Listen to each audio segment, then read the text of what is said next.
Tuesday, April 21st, and you're watching the Hammer Daily here on the Hammer Betting Network, presented by our good friends over at FanDuel. I'm excited to get in today's show. I'm your host, Jason Cooper, alongside my producer for the next hour and a bit, Mike Bennett, working his way behind the boards, keeping everything nice, clean, and smooth as we get into an absolutely loaded show for you guys today. Before we get anything, do us a huge favor. Off the top, smash the like button. Goes a long way here on the channel. If you're new to the channel as well, hit that subscribe button. Because again, like I said, loaded show. Drew Dinsick coming up, 12:05 Eastern time, live here to talk NBA. After that, we got some NFL draft props. And I'm excited to talk to Hitman. Haven't talked to him in quite a bit. I believe last time I talked to him was before the Super Bowl.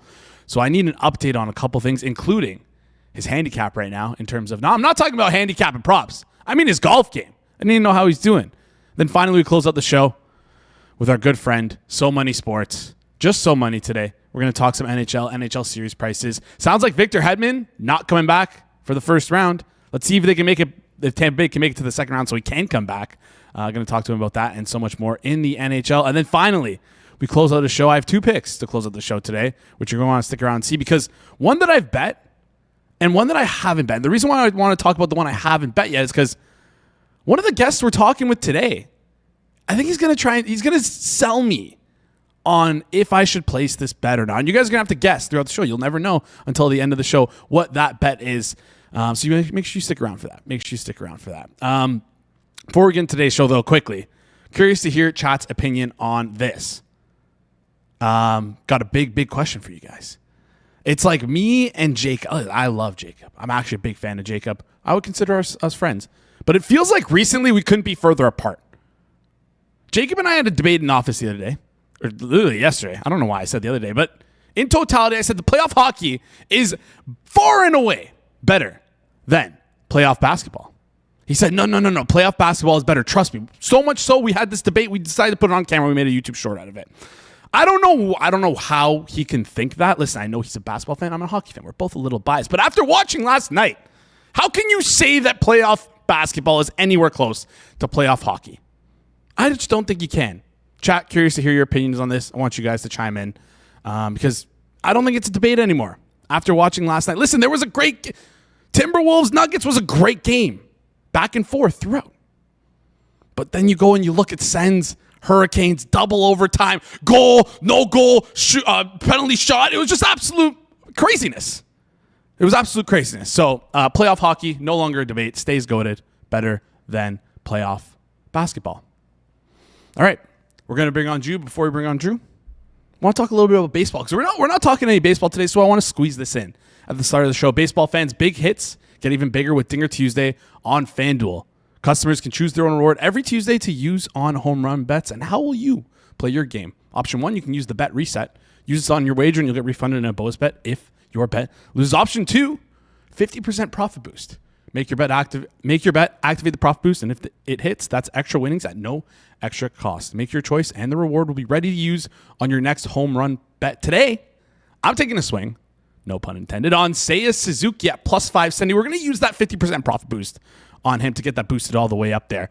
Seiya Suzuki to hit a home run using that 50% profit boost token on that. Just visit FanDuel.com/forward-progress to choose your reward for home run bets every Dinger Tuesday, or click that link in the description. Play ball with the home for home runs on FanDuel, an official partner of the MLB. Must be 21 plus and present in select states. For Kansas, affiliates, Kansas Star Casino, 18 plus and present in DC, Kentucky, or Wyoming. Opt-in required. Rewards are non-withdrawable. Restrictions apply, including bonus and token expiration. Leg requirements and max wager amount.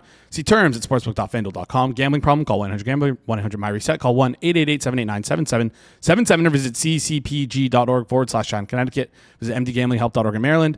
Visit gamblinghelplinema.org or call 1-800-327-5050 for 24/7 support. Massachusetts, call 1-877-8-HOPE-NY or text HOPE-NY in New York. Call 1-877-770-7867 in Louisiana. All right.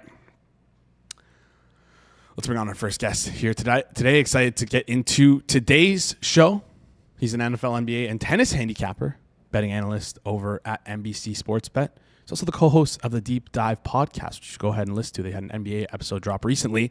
I forgot to mention, the best bottom-up wine expert on gambling Twitter. Drew, how's it going, my friend?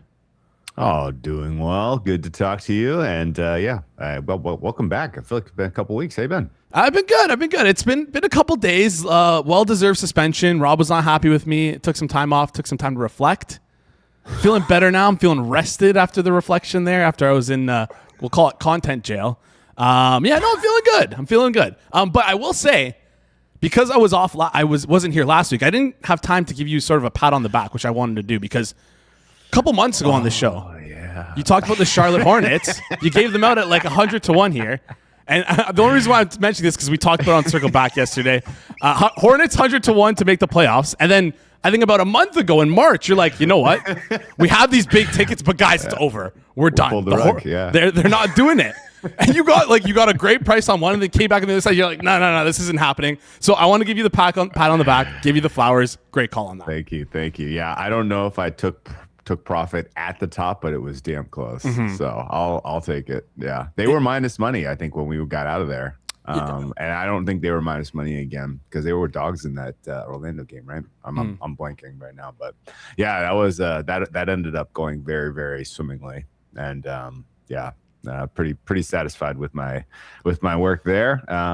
Overall, the playoffs have been a little bit less patting myself, and the play-ins especially. I was wildly wrong on a number of the play-in games, so got a little work to do. All right. Oh, you also gave out, someone in the chat mentioned you gave out Celtics to win the division. Is that 6-1 or 16-1? I can't. It was a big number. 8-1. 8-1. 8-1. Good stuff. Yeah. You're on a roll here. You're on a roll here. I still have to wait for those to cash for me because I have them. Well, not that one, but I have some of them paired with basically every futures bet that someone gives out on the show. I paired it with OKC to win the championship. So I'm waiting a little bit. So anyways, let's get into the first game I want to talk about here. I want to talk about a little bit about last night. We had some upsets in the NBA. Knicks had a pretty big lead heading into the fourth quarter, surrendered it. Don't know what happened there. Hawks ended up winning. Timberwolves back and forth game against the Nuggets. They pulled out a great win and a great game. Both series are squared up at 1-1. Anything you're looking at in either of these series in terms of price, anything that's sort of changed your opinion from either of these games? Talk me through what you see here for both these series. I had Knicks 4-1, so that choke stung. The Knicks remain a deeply unserious team. I don't know how they lose that game at home with the 10-point lead at that point in the game. Like, it is very, very easy when you are the home favorite with a 1-0 lead to like just push, just get your opponent to let go of the rope. You know, they're going home for game 3. Like there's not an incentive to fire all of your bullets if you're down 15 in a game 2 that you're clearly going to lose. You pack it up and save it for game 3. The fact that they let the Hawks back in was just embarrassing, and then not even to find a way to close the door, but to lose outright was that one stings. I woke up like with a little bit of like, okay, we get another chance to come in on this series because I don't think the Hawks are realistically going to contend with their lack of size. I think but that said, like Mike Brown did not take any of the lessons learned, I thought, from game 1 about his advantage with the double big lineup and apply them in game 2. So maybe I have overrated this coaching staff. I'm searching for answers here. I think ultimately the Knicks will come through, but they seem to be inclined to make it as difficult as possible. If they ultimately lose to the Hawks, I guess I'm not going to be that sad because that just kind of makes the door that much more wide open for the Celtics. But the performance last night was embarrassing. I thought the Raptors offense has pretty clearly shown themselves not to be a sincere threat. The Cavaliers defense this year has not been anywhere close to as good as it has been in years past. And what we're seeing from them in these playoffs, in my opinion, is not like a step up in intensity. It's much more of just hey, we have serious limitations with what you can get in terms of leading an offense largely through Brandon Ingram and Scotty Barnes. Like, it's just too many. It's just too heavy of a lift for them to create offense in a playoff setting. And I think they're in deep trouble against the Cavs. And then the nightcap was awesome. Absolutely awesome. I had under 233.5 in that game. And the first quarter, I was just like, oh my goodness gracious, what a terrible bet. I also had over 5.5. I laid the price on that. So that was actually a pretty serious bet that I'm sweating a bit. And seeing the Timberwolves pick themselves off the mat and come through and make that a series was absolutely massive. Really, just winning one of the two in Denver for Minnesota, I think, gets 5.5 home. So I'm pretty stoked this morning about that result, especially because in the game one, it felt like Anthony Edwards was 70% of himself and couldn't really move in the second half of that one. And it was like, oh, wow, this knee is a serious problem. But he looked awesome last night. So maybe a bit of an overreaction by me. All right, I want to plug something you said there. You like the Knicks to still beat the Hawks. Current price right now on FanDuel -190. I know they're unserious. I know Mike Brown might not be the best in terms of coaching and adjustments, but yeah, -196 right now. Is that like a clickable price for you? I'm at 205, so not a runaway. Yeah. All right. Had to get your opinion on that. All right, let's flip to the next thing I want to talk about here. We got 3 games tonight.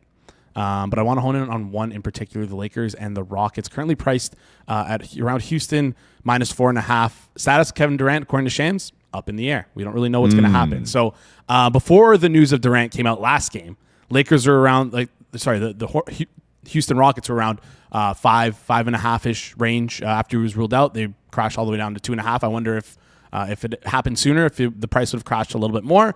But anyways, price closed around 2.5. So if you like the Lakers tonight, do you just kind of click them and hope that that Durant is out, because like the amount of value you'll get if Durant is ruled out will be greater than like the loss you'll see if Durant is ruled in. What's your opinion on this game here? Because it seems like it's priced at around Durant, like we'll call it 75% chance to play. Yeah, I would put it closer to 100. From what I heard, the injury that he sustained that kept him out of game one was literally just like a contusion, like knee versus knee, got imaged, no structural damage. It was, swollen. So it wasn't, he didn't have full mobility. They didn't want to risk a more extensive injury in game one. I think he had a full participation in practice yesterday and was fine. So I would expect Durant almost surely goes here. I think the market is maybe the market is pricing 70. I think the market's pricing more like 90. If there is like any type of closing move once Durant is confirmed in, to me, that actually is a signal to play the under. This is a first to 100 series with Durant in the game, and I actually think Durant in his presence keeps this total a little bit lower even. The idea of them trying to create in transition, them trying to create via the offensive rebound, some of that goes away when Durant's on the floor and he can create his own shot, and that actually makes possessions a little bit longer for this team. So I think the Rockets are the right side here. I think if you want a hair of CLV, you can probably still play them now, and it'll close at 6.5 once Durant's given the green light. The total, I am sitting here hovering, waiting for like 208.5 to play the under. Not that I think it's going to be especially close, although these totals have been very, very close all playoffs so far. There's only been a couple where it was like, wow, what were they doing there? Otherwise, this has been kind of come down to final 2 minutes type of stuff for most of these totals. But I think the under is the right play. I think first to 100 wins. And I think the idea of Nuke Kennard repeating his success from 3, I'll pay to see it. All right. I love that. You're walking me off the Lakers ledge here. It sounds like telling me not to click them, because I said that said, 4-3 Rockets is my call on that one. That was my pre-series call. So I think this is going to be a long series. I think you're going to have don't overthink it now. Like try to ride the zigzag on this one as these two teams kind of figure each other out. Because like the reality is these offenses both stink. These are not playoff worthy offenses as constituted, and it's like literally a rando like Luke Kennard having a huge shooting night is all it took for the Lakers to get a win. And the more you dive into that box score from game one, it is like, how in the world did these guys do this? That's crazy. All right, I'll have to wait for game 3 then. It sounds like if I want to bet on the Lakers. Let's get to the other 2 games tonight. San Antonio priced at around -11.5 right now against Portland. Boston 14-point favorites against the Sixers. Any opinion on either of these games? Also, like these series are priced pretty insane. Would you take either of these teams to sweep this series? Portland right now at +125 to sweep, or Boston right now at +150 to sweep. Any interest in either of those? Why not both? I love it. No, these are the 2 most likely sweeps. The Suns, I think, will get swept, but who knows? The Thunder play with their food sometimes. The Spurs and the Celtics, I think, are both coming through in 4. The Celtics are correctly favored by 14.5, in my opinion. The Spurs should be favored by 14.5, in my opinion. The Spurs figured out what the Trailblazers were trying to do early in that game and made the correct adjustments at halftime and into the third quarter, and ultimately put the Blazers away, I thought, fairly easily. A bit obscured by the kind of the competitive portion of the game, people thinking like the Blazers were right in there. The idea of even kind of coming close to the same sort of plus minus with Wemby on the court again this series for the Blazers, I think, is a pipe dream. So yeah, Blazers are in deep trouble in my opinion, and I think Spurs get a comfortable cover tonight. So laid those points there. And then in the Celtics, I mentioned I think that's the right number, but I do think the total is a hair low. This should be 221 in my opinion, so I played over 216, expecting that the Sixers are not going to shoot quite as miserably as they did in Game 1. And I don't think the Sixers defense has a much of a fighting chance against the Celtics offense right now. All right, so we're taking the over in that Celtics and Sixers game, and then you like that Spurs plus minus 11.5, at minus 114 at FanDuel. And if you were feeling cheeky, like you mentioned there, Spurs to sweep to win 4-0, or to if you want to look at the series handicap minus 3.5, pair with the Boston Celtics to sweep as well, plus 432 on FanDuel if you want to have a little bit of fun. Did you say plus 432? Yes, combining those both together. Jeez, right? Pretty good price. I know. I'm trying to go to my bags over there with my phone. I'm like, Who needs to wait? Who needs to wait 2 months for some of these, long shots to price for cash when you can bet this stuff? Yeah, when you can get double sweep home by what, Sunday? What's Game 4? Game 4 is Sunday, right? I think it's Sunday. Yeah, if we can get that home by Sunday, then we're having a great dinner Sunday night. It's a great way to start off our week there on Monday. All right, before you head out, I got two questions for you here. Madrid Open's underway. The qualifiers are right now. We won't be seeing Carlos Alcaraz. Second year in a row he misses this tournament. Has a hand injury. Gave me a little bit of a heart attack because I clicked him to win yesterday. I'm like, shit. Luckily that's going to void though. Anything you like in this tournament, whether it be futures for both men or the women's side?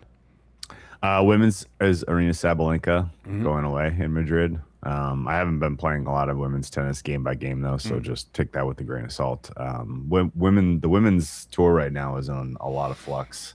I definitely did not see this coming from Rybakina in terms of quality of play this season. So, she's tough to beat. But Sabalenka with the advantage of altitude. So the kind of the key handicapping angle for Madrid is, even though it is on the red clay of Europe and the surface itself still presents some of the advantages of returning players and players with a more talented movement, because it is at elevation. The balls do fly faster, and so it kind of gives a little bit of an equalization to the more serve dominant players. Sabalenka kind of qualifies as both, in my opinion. I like her return game, and I think it's underrated right now in terms of pricing, and her serve is quite strong. So I think Sabalenka will ultimately be your Madrid champion as she starts to kind of sharpen up to attempt a French Open title, which I think she will win. And then on the men's side, much like bet whatever you want and pair it with the Thunder title. Sinner French Open is happening. I don't know what to tell you. The Carlos Alcaraz injury was sort of the final piece of the puzzle. Sinner defeated him cleanly at the Monte Carlo final a couple weeks ago, and that was an eyebrow-raising result because those conditions very much favor Alcaraz. And so the fact that Sinner got him was like, okay, interesting. And you dig into the stats a little bit, and Alcaraz's top spin on his forehand is like way low in terms of RPM. So something was clearly amiss there. And then the fact that 2 matches later he withdraws due to the wrist injury, that is a wild red flag. This is now the 3rd time in his career and the 2nd time in 2 years he's had the same injury. It cropped up last year on clay. He ended up winning the French Open anyway, but I think the wear and tear of how much tennis he played in January and in March has caught up to him, and he is I mean, he's a candidate to miss outright. Like, he might not play the French Open. If he does play, his singular advantage over Sinner is his ability to kind of push Sinner physically and try to make the match go 4 hours or 5 sets. If he is trying to do that with a bum wrist, I'll pay to see it. So I think Sinner is going to close in the minus 200 range for the French Open. If Alcaraz doesn't play, I think it's going to be like the minus 400 range. And I think he completes his career Grand Slam in early June. All right, Sinner to win the French Open minus 180 right now over on FanDuel, much like we were doing. What did you say, minus 180? Yeah. Oh, wow. That moved pretty aggressively. Okay, cool. Yeah, are you still okay with that price? Is it your? I mean, he's minus 230 right now to win Madrid. So it's like it's closer to what I think it's going to actually be than I would have guessed. Yeah, that moved fast. These guys, you don't get anything past these guys anymore, man. Anything nowadays, it's crazy. The days of them sleeping on these futures markets is long gone. Apparently, yeah. Wow. No, they were 180 already, huh? Quick to adjust that one before you head out here. Another tough market. It's getting tougher as the years go on. The draft market. Quickly, rapid fire. Your favorite draft prop that's still available, if you have any. If not, you can just be like, you know what, everything's moved. I'm done. Pack it up. I mean, everything's moving currently. Yeah. Yesterday, with kind of rebets and relatively significant stake per click or 2-win per click at Bookmaker. Reese was getting bet with unbridled enthusiasm to go second. Bailey, no bottom to the price for him to go third. And now everything's flipped with smaller limits and everybody in the intelligentsia saying Bailey's going to go second today. I don't have a strong opinion. I don't think the Jets have really let this be known. This is all speculative at this point. I think the best bets you're going to make for the draft are probably coming tomorrow and Thursday. I think that people, here's my sincere opinion. I think almost all of the information that's out there is coming from the player agents and player team, like guys associated with the players themselves in terms of who they have had the most contact with and who they think they're being courted by. I think there's very little information that is coming from the team side right now. And so, the people who you typically look to, the Jeremiahs and the McShays and the Schregers of the world, are getting all their information from the agents. And so it's all fluff and it's not really actionable, in my opinion. And I think, eventually the front office people will leak. They always do. And it's probably coming Wednesday night, Thursday morning. And I think at that point, you can probably blast some of these numbers with a little more clarity. That said, if I have an eye on one market, like I have one screen open that I'm just kind of keeping an eye on all day today, it's the first O-line market, because I feel like that has a false favorite in Malagoa. Yep. And I don't know who ultimately the right player is to take. I kind of want just Malagoa at the current prices, as opposed to like really staking, somebody like Proctor or Fano, who I think has a more realistic chance of going sixth, because the Malagoa price was conditioned on him potentially going third, which looks like it's just not going to happen. So I'm not sure who his suitor is that's taking him even in the top 10 at this point. So I think first offensive lineman is the honeypot right now to keep an eye on. Yeah, no, I think that's a great one as well. First offensive line right now, Malagoa is minus 190. It seems like he's not going to be. It seems like it was supposed to go in that third overall spot. Right now, I believe his draft position is lined at like 8.5. So we've seen a big fall in terms of where he's expected to go, and he could be in free fall. Maybe injury issues, who knows? Drew, appreciate you joining the show. Happy to see you back here. Excited to get to talk to you. I might have to message you about some wines that I tried while I was in suspension here, because there were some pretty good skin contacts that I want to get your opinion on. Anyways, Drew, appreciate you joining the show. You can follow Drew on Twitter at WhaleCapper. Thanks, Drew. Skin contact. Yeah. All right. Okay. All right. I'm not really a tannin heavy guy, but I get it. That's cool. That's fun. All right. All right, man. Best luck. And hope I'm excited to hear what Hitman has to say about the draft. This is going to be a good segment. It's going to be a great segment. Thanks, Drew. We'll talk soon. Great stuff there from Drew, as always. Oh, man. Love talking to Drew there. Quickly, we're going to bring on Hitman in just a second. Drew's talking about watching both screens here. A lot of people do that if you're betting on sports, especially if you're trying to look for, the best price in market on stuff. You're probably toggling between a bunch of different tabs, betting, trying to find the best price on these different sports books, but the days of that are no more with BetStamp Pro, because you're giving up your edge every time you do that before you even place your bet. BetStamp Pro pulls real-time odds from over 200 sports books, regulated offshore PPHs, exchanges, and prediction markets, all on one screen with sub-second latency. But the real advantage is BetStamp's true line, a proprietary algorithm that aggregates the sharpest books to calculate what the real number should be. You're not just seeing odds, you're seeing what the edge actually is. Sort by EV, filter by hold, and identify off-market lines the second they appear. This is the same tool professional providers use to scale their profits. Head to betstamp.com/hammer and get a free 14-day free trial to see the full main market screen for yourself. The link is in the description. That's betstamp.com/hammer. And if you've ever used BetStamp Pro during the NFL season and you saw this random prop move on a Monday night, the reason why that prop moved right before the game is probably our next guest right here. He's an NFL prop expert, draft handicapper, Hitman. Long time no chat. How's it going, my friend? Oh, he's muted. He's muted. Let's see if we can get this sorted out. He's back now. Hitman, we can hear you. Can you hear me? Yeah, you're good to go. I feel like a lot of pressure on me for the draft because of some of my past results, but I will give a caveat that each year I'm working less and less on the draft. But I still have made some bets, so I can talk intelligently about it. Yeah, there's one thing that it seems like you're married to more now than betting, and no, it's not your wife, it's your golf game. We're early in the season here, but how are things going? Your swing looks great. What's the handicap goal by the end of the year? 5.9 is the goal. So what do you got now? 7.5. Okay. So we'll see. But if for the draft, it's just if the limits were more, then I'd be golfing less. Of course. But until this week it starts to open up a little bit though. Like yesterday I was actually placing like some bets that like I was semi happy with the amounts on them. So this is the week where more work starts getting put in. All right.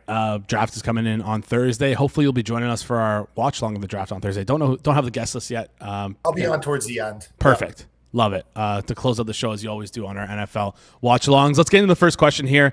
We talked about it with Drew before you came on. The battle for number 2.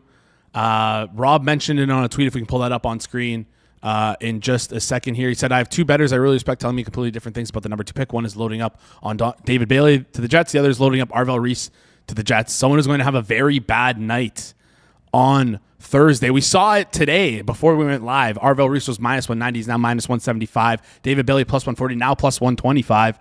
Both to go second here. Any opinion you have on either of these guys, or are you in the same boat as Drew in the wait and see mode? Wait for tomorrow to come and then fire away.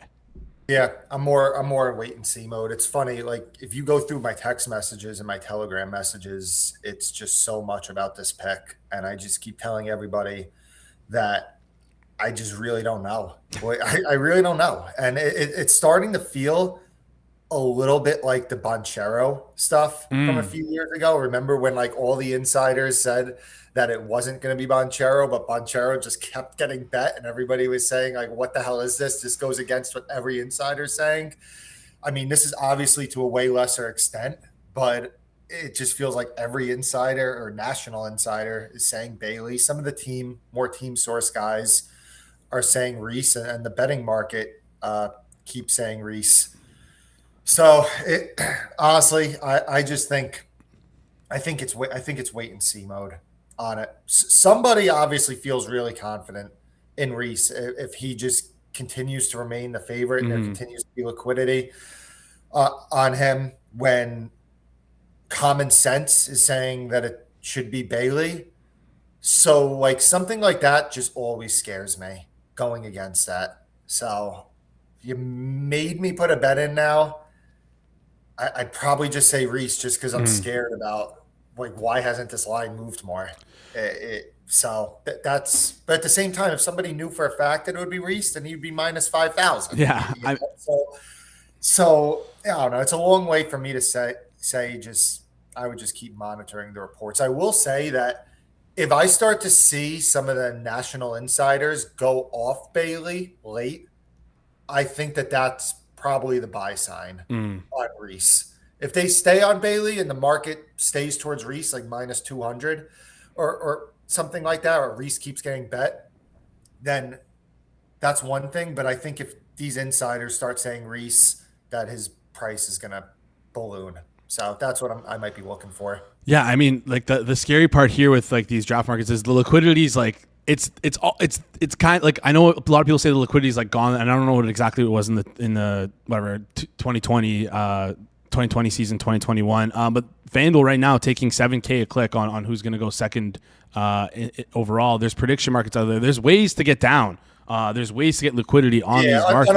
On a market like that, like there is significantly more liquidity. You know, which is, like that's but that's also a market that it just feels like that's the market for someone that knows. Of course. You know, like that's a market that somebody's going to take advantage of probably late in the process. Yeah, so keep your eyes on the screen, like Drew said, like Hitman said, towards the end of Tuesday. Sorry, towards the end of tomorrow, because we'll probably see a movement come in there. I want to flip over and talk a couple other players who are projected to go around the top 10, top 5-ish range. Sonny Styles right now, draft position is listed at 5.5 to go over 5.5 minus 166 plus 114 to go under 5.5. Caleb Downs draft position right now, 9.5 round, probably projected to go in the top 10 here, over 9.5 plus 100 minus 144 towards the under.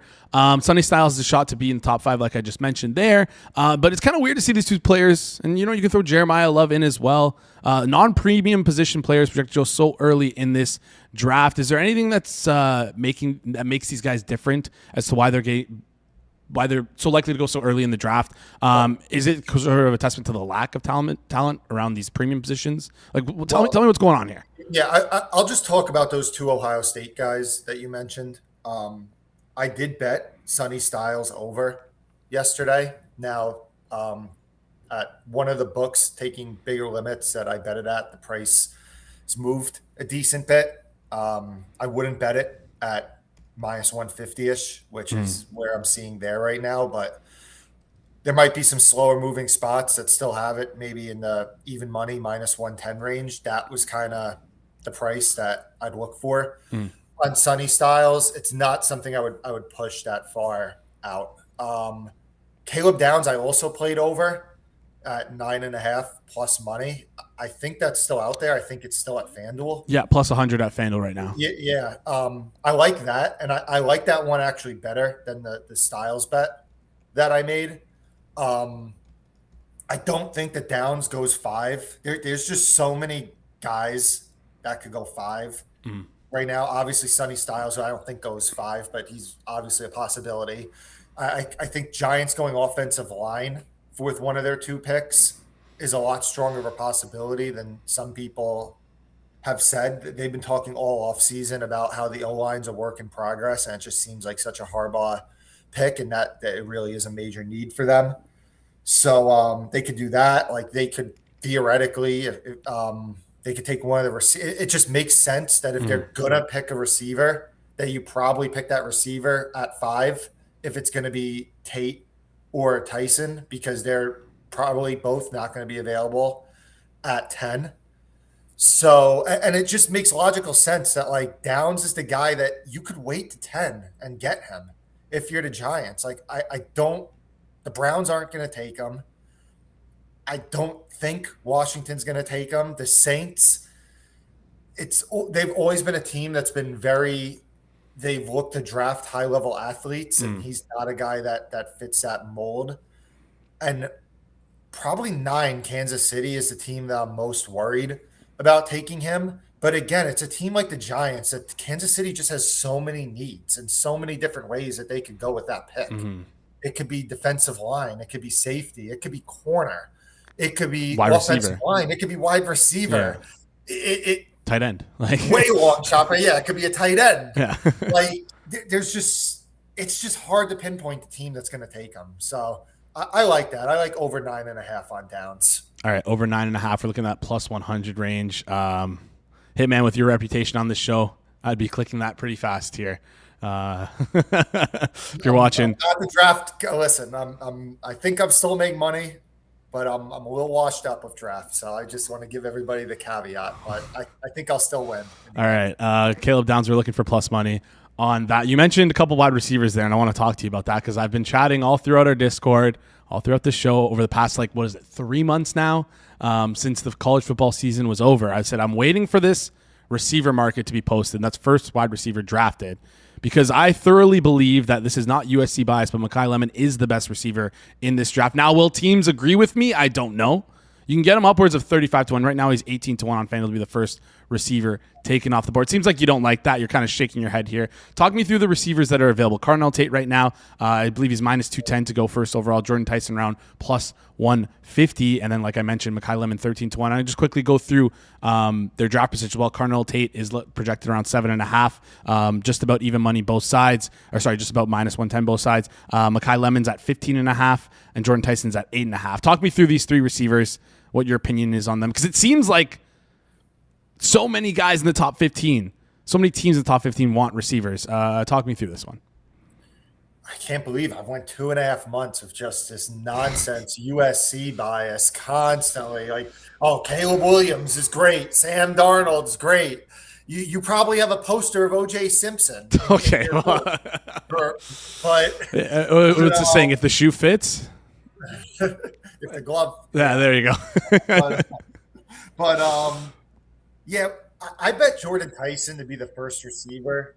That was probably, I think, 5-6 days ago. It was plus 280 range. I think it's moved.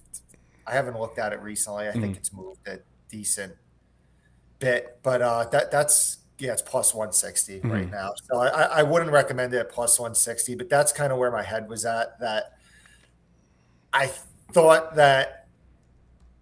I just think it's one of the two. It's Tate or Tyson. I think that Lemon's ceiling would probably be 10. Really? To the Giants. And I just would be stunned if Tate or Tyson didn't go in the top 9. I kind of lean Tyson under 8.5. I also played him in an exacta to be the 8th pick at plus 500.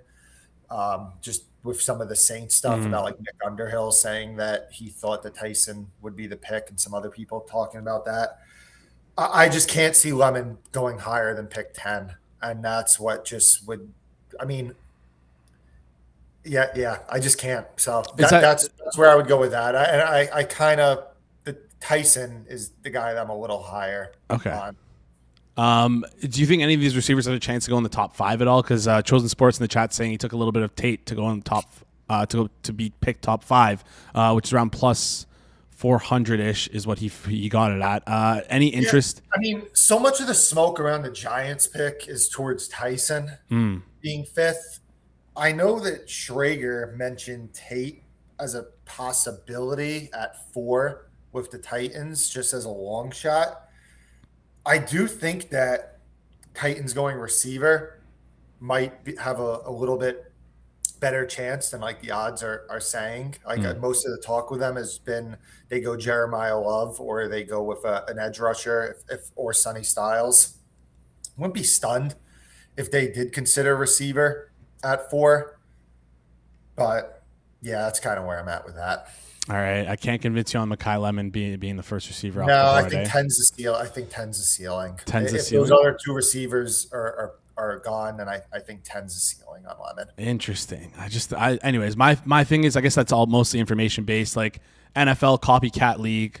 If we're gonna look at these 3 wide receivers, who just won Offensive Player of the Year, Jackson Smith and Jigba. If there's one, and I'm not saying he's gonna be Jackson Smith and Jigba. If there's one close to him who can win it sort of at all 3 levels, same build physically as Jackson Smith and Jigba, very similar in my opinion to Jackson Smith and Jigba. I'm not saying he is him, but Mekhi Lemon is again copycat league. Mekhi Lemon's like that, so maybe a team could fall in love with him. If not, completely understand. But hey, Mekhi Lemon to be top 10 pick plus 700 if you like that, that can be taken there. All right, I got a couple questions.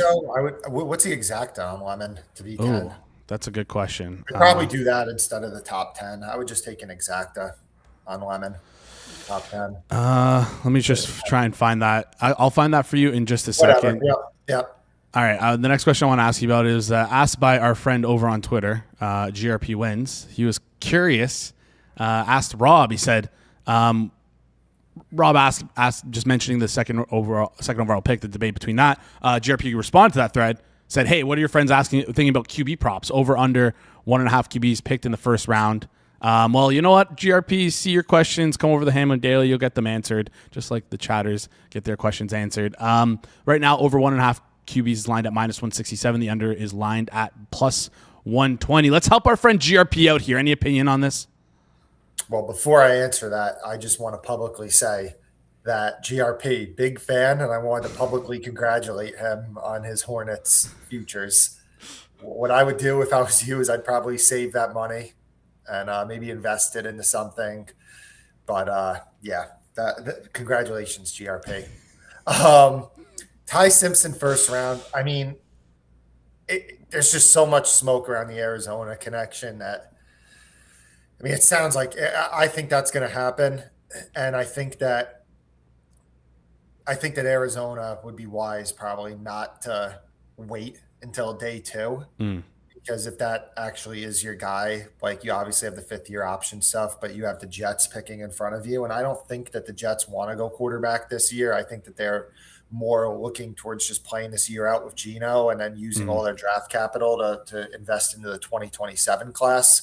But with that said, you just can't take that risk of the Jets being a spot ahead of you and taking him in the second round. So I think the Simpson stuff is fairly priced. It's like, what is it, -200 now on the over? -167 is what I last saw when we went to air on FanDuel, but I'll try and get an updated price for you in just a second. But let's operate that it's -167 right now. Yeah, I mean, it's close enough. It's in range to what I think that it should probably be. I'm not super confident in it, though, but it's actually scalpable, though. I'm looking at another place. There's +176 on the under. So want to pick up a few penny scalp, then you could. But yeah, that's really all I have on that. I don't have much of a strong opinion. There's no reason to make a bet, like ruin a good bet by making a bad bet. You can get them at -167 over our friends at FanDuel. And you're asking, it's a good bet. I don't have a strong opinion. Okay, all right. Usually I don't scalp stuff. I just want whatever the right side is, but I don't know what the right side is.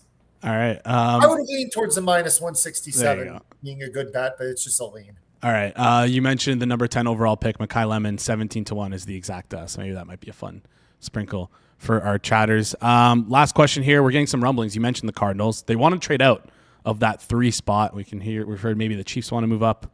Maybe the Rams, who are kind of known to like be poking around, trying to move up sometimes. I'm wondering, not if the Cardinals will trade out, but I'm wondering how many trades you expect to see on draft day in the first round. When I say trades, I'm gonna call this, okay, I'm gonna ask you your opinion on this. I want chat's opinion as well. Gun to your head right now. 3.5 first round picks traded on draft day. And when I say traded on draft day, I mean if a first round pick is traded for another first round pick, that counts as 2. That's not 1. Okay, so over or under 3.5 first round picks traded on draft day. It's no vig, even money, both sides. Gun to your head, what would you bet? Well, if it counts as 2, then over. Over? Yeah, for sure. For sure, over. Why would it count as 2? It should count as 1. Okay, I'm not asking how many trades will be made. I'm asking how many first-round picks will be traded. Yeah, so if the Cardinals make a trade with the Rams, and that's 2 first-round picks that are traded, right? Yeah.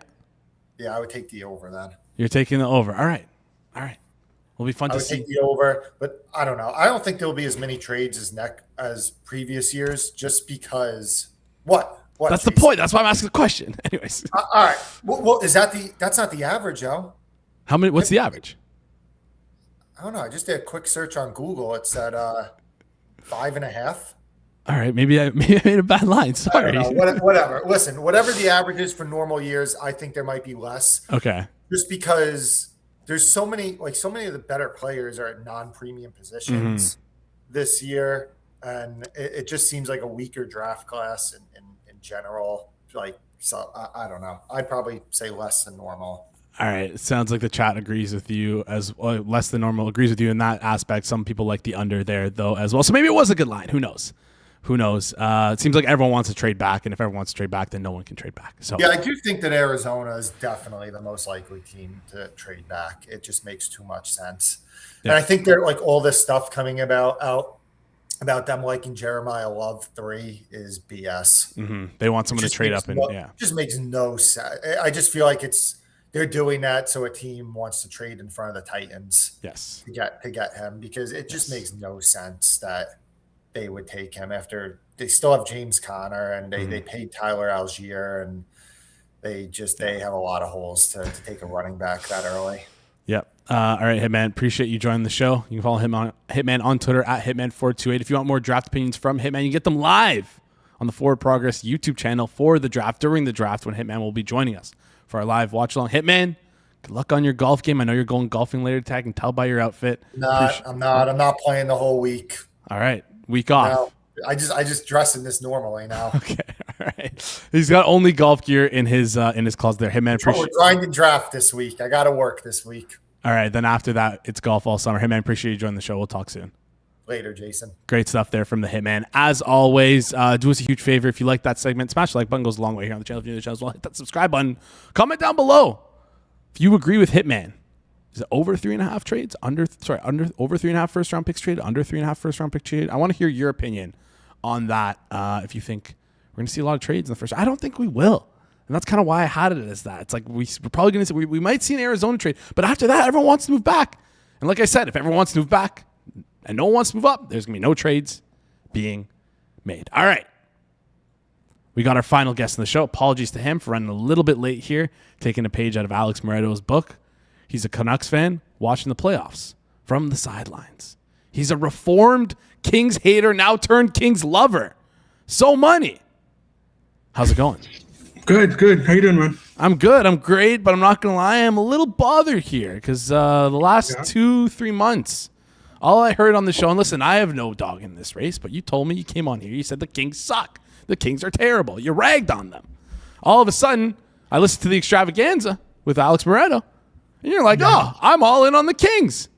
You love the Kings now. What's going on here? What's going on, so money?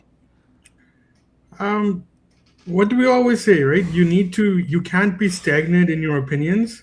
As things move on, as new information comes in, then you got to be able to adapt. I think the regular season Kings still suck. I think that playoff Kings are a little bit different. Okay. And I think that their matchup against Colorado is a little bit different. And I think that their decision to start Forsberg in net changes a lot for me as well. So there's new information that came in, and I had to change based on that. All right. We'll talk about the Kings and the Avs series as well as the game that they play later tonight in just a second. Before we do that, I want to recap some of the games we saw yesterday.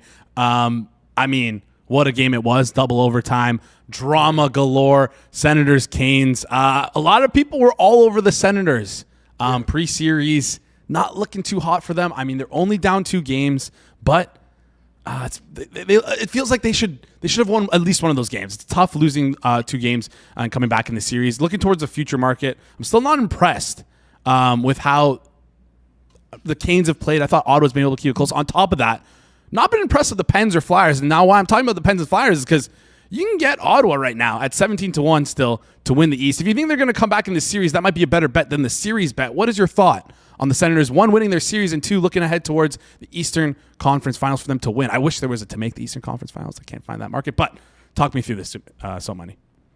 Yeah, so I completely agree with you. I think that there is a lot of value in Ottawa right now. In terms of this series as well, Ottawa's right there, right? And like Ottawa's, they haven't they haven't played at home yet. That's going to matter. And Ottawa's a team that's built to kind of beat Carolina as well. Carolina struggles with heavy defensive teams like Ottawa that can forecheck and take and kind of take the boards away, which is what Carolina has struggled with in past playoffs. So I think that if Ottawa plays the way that they have been playing the last 2 games, not so much game 1. I thought that they were a little bit overmatched game 1, but the way that they came out in game 2, that's the way that Ottawa needs to play this series. And as long as they're doing that, I think that playing heavy like that against Carolina, if they can keep it up, because Carolina is a team that likes to skate a lot too. So it's easier said than done to just be heavy on a good skating team. But if Ottawa can continue playing like this, I think that this is going to be a long series. And if it's a long series, I mean, right, like that's anything can happen, and that's all you kind of need at this point. So yeah, I think that there's still value in Ottawa. I think that there's a long way to go in this series yet, and there's going to be a lot of things happening in this series. Yeah, no, for sure. It's going to be a fun series to watch. I hope it goes long. Wonder if that might hurt them and hurt our little theory we have here, where it's almost like feels like anyone who has anyone who likes the winner of the series probably likes them to beat Pittsburgh and Philly, whether you like Carolina or Ottawa respectively. But if it's a long series, that might hurt them. It'd be very interesting to see when it comes to the second round. But let's focus on the first round still, because we're still in it. Only 2 games into the first round for most of these teams. Last night we saw a couple other games. Stars eke out a win versus the Wild. Someone in the chat asking if you saw Quinn Hughes' controller die. I probably got a good laugh out of that one. Philly dominates once again in Pittsburgh to go up 2-0 in their series. Then Edmonton comes back to win. Scoring depth comes out to play. It wasn't McDavid. It wasn't Draisaitl. It was Kasperi Kapanen and Dickinson. I mean, crazy stuff here. In terms of series prices, now that those games have wrapped up, we're not going to see these teams play for at least 1 or 2 more days. Anything you like in terms of series prices? Anything that's sort of changed in terms of your opinion for the Stars, Wild, Philly, Pittsburgh series after watching 2 games, and then of course Edmonton Anaheim series after watching their first game? Yeah, let me just bring it up here. I liked Dallas after game 1. I thought that game 1 wasn't really indicative of the way that this series is going to be played, and I think that was one of those situations where it just kind of got away from Dallas, and I'm not gonna hold that against them too much here. Right now it's -110, I guess, on both sides. Nothing there. I mean, I like the Kings in their series at plus 800. I have them for the series, obviously at a lower number, but I think that if you didn't get on the Kings before the series, I think that plus 800 makes sense. There's nothing that I saw in game 1 that makes me think that the Kings are not live in this series. Yes, Colorado should win. Colorado will probably win, but I'm getting a plus 800 on a team that I think is going to be able to stick around. So I like the Kings there. In terms of the East, there might be value in Pittsburgh if you think that their first 2 games were kind of an aberration. I don't know though, because the way that Philadelphia is playing that series, like that's something that I think that they can continue. It's not like and it's not as if Philadelphia hasn't been playing this way for a while now. They have been playing strong defensively. They changed their defensive structure. They changed their game, and this is the way that they've been playing. So it's not as if these first 2 games are not who they are. They're playing exactly like who they are, which makes me think that that series is probably going to continue like that. Pittsburgh might win a couple of games. Like I'm not saying that the series is over, but I think it's going to be a lot harder for Pittsburgh to come back there. And so that's all I see right now there. All right. Congrats to most likely GM of the year, Kyle Dubas, on another potential first round exit. Good for him.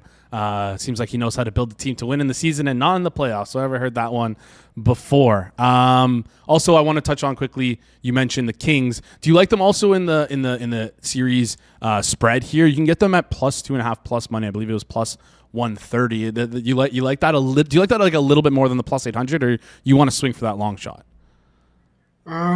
I think either is fine, right? Like they're I don't think that they're related to each other. So I do think the Kings. Sorry. Yeah, they're correlated. Sorry. Go ahead. Yeah. So I do think that the Kings can win 2 games in the series, but it's the same thing as if you're going to be playing. If you think the Kings are going to win this series, I think that's the same thing. Exactly. All right. Let's flip over and talk about a team you haven't mentioned yet here. We got news today that John Cooper said, doesn't seem like Victor Hedman's going to be playing in round 1 here. Shocked to see Montreal win that game. I mentioned last show with Alex here, I was clicking the Tampa at minus 115 series price that was available on FanDuel. Talk to me right now about this series. Current price, like I mentioned, Tampa minus 115, Montreal minus 105-ish on FanDuel. We've seen it move to 102. Tampa is favored right now tonight, minus 184, total at 5.5. Talk me through the series, and then let's talk about the game. Yeah, so John Cooper in his post game, he mentioned that they took stupid penalties, and we know that Montreal had success on the power play. That's all well and good, but the fact of the matter is that the Habs played well 5-on-5 as well. It wasn't as if they relied on the power play to kind of get them through that game. That was a strong 5-on-5 game as well. I think that this is going to be a long series. I think Montreal's right there.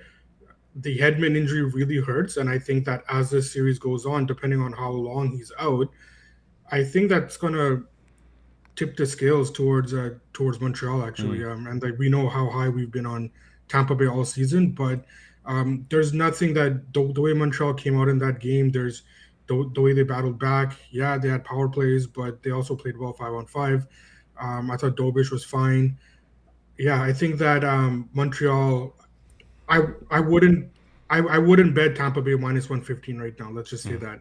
I think that Montreal's very live in this series, and I'm like, even if you want to, I would expect Tampa Bay to win today. But even if you want to bet the team that's down 2-1 after Game 3, I think that you will have a lot of flexibility there moving forward in what I think is going to be a long series. All right, could be a long series here. I clicked the 115. Somebody's telling me, no, don't do that. Who do you like tonight? Do you have any opinion on tonight's game here? Tampa, Montreal, with Tampa being favored at minus 184 total, again at 5.5, like I mentioned. Yeah, I have no opinion on the side. I do like the total. I bet the under. I bet the under 6. I think that both of these teams, that was an under game that just kind of blew up with like power plays. Yeah. Right. So like I'm like, both these teams want to play an under game. There's no even there's no question about that. So I think that there's nothing that makes me think that they're going to deviate from that because there's no reason to. I thought that they both play strong defensively. Just to score just the scoreboard lied to us because that was an under game. So yeah, I like the under there. I played it at 6. You can get up to minus 115 is fine on the under 6 there. All right, under 6 minus 115 is what we're looking for that game. Chat's going crazy. It seems like everyone loves Montreal in the chat. I don't know if Moreto's in here with his burner accounts, but yeah, chat is all over Montreal. Connor even saying nervous about our Lightning. Let's talk about the last 3 games we have today here. Let's go rapid fire mode. We got Boston and we got Buffalo. Buffalo minus 162 favorites at home. Totals at 6.5, minus 140 towards the under. One a crazy game 2 nights ago. Vegas, Utah. Vegas minus 160 on the money line. Totals towards 5.5. Towards the over. And then finally Kings and Avs. Avs minus 275 on the money line. Totals at 5.5. Juice towards the over, minus 118 on FanDuel. Quickly, rapid fires. Give me your opinion, on all 3 games here. So my plays in Boston, Buffalo, and Utah, Vegas is exactly the same, and it's for exactly the same reason. Under 6 in both games. I think that all 4 teams, they want to play a certain way, and they're able to play a certain way, and that's under. That translates to an under. I think that both their game ones, the total kind of got away there. And those were both under games. And there's similar to Montreal, Tampa Bay. There's no reason for me to think that any of these 4 teams is going to deviate from that. So unders in the first 3 games, all 6 teams will want to play the same way. LA, Colorado, nothing there. Obviously, I want the Kings to win the series, but I won't have anything for game 2 because I think that it's correct. It's a price correct. Yeah. All right. And again, if you think the Kings are going to win this game, if you like the Kings in this game, you're much better off betting that series handicap or that series price, like we mentioned earlier in the show. So, Money, I'll let you head out here. But if you have any other sports you wanted to share with the chat, you're more than welcome to. If not, let's see. Yeah, I do. Let's go to the NBA. Over 217.5, Philadelphia and Boston. Double best bet between So Money and Drew Dinsick. Absolutely love it.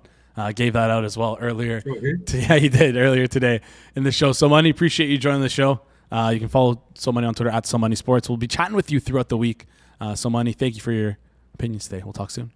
Awesome. Thanks, man. Great stuff there from So Money. As always, love when he's on the show. Much better when Moreto doesn't get in the way and step on our toes and keep things running along. Anyways, got to head out here. Appreciate you guys tuning in. Before we do that, Drew ended up talking me off the ledge of this Lakers bet. Yeah, you guys guessed right. I wanted to bet on the Lakers, but he told me, you know what, not the right idea to bet the Lakers. Let's bet him in game 3. And so that's what I'm going to do. I'm going to sit on the sidelines for this one, bet game 3. But don't worry, I'm not leaving you guys without a pick here. I really think that this is a great bet here. And my bet for today is Makai Lemon under 15.5 -1 You guys are going to talk about blah, blah, blah. USC bias. I truly think this is a great bet. Like Hitman said, his ceiling might be 10. But if you look at the teams between 10 and 15, a lot of them need wide receivers. And it's not too far-fetched to think majority of them would want a wide receiver. Wide receiver, of course, a premium position. Also, Makai Lemon is a very talented wide receiver. I have faith in the draft process here. I think teams will value him. I think the under 15.5 for Makai Lemon's draft position at -108 at FanDuel is a great bet. So that's why I'm adding that. Keep sharing it with you guys here today. You guys probably could have guessed that one. Anyways, also cheating. We're going to call it dog of the day, but he's -108, so it's not really an underdog. But whatever. Let's have some fun with it. Under 15.5 -108. Appreciate you guys tuning in. That's it. That's it for today's show. Do us a huge favor. Smash the like button. Goes a long way here on the channel. If you're new to the channel, hit the subscribe button. And you see all the comments in the live chat. Appreciate you guys commenting. But if you guys want to just stick around towards the end of the show when we end the stream, refresh the page, comment down below.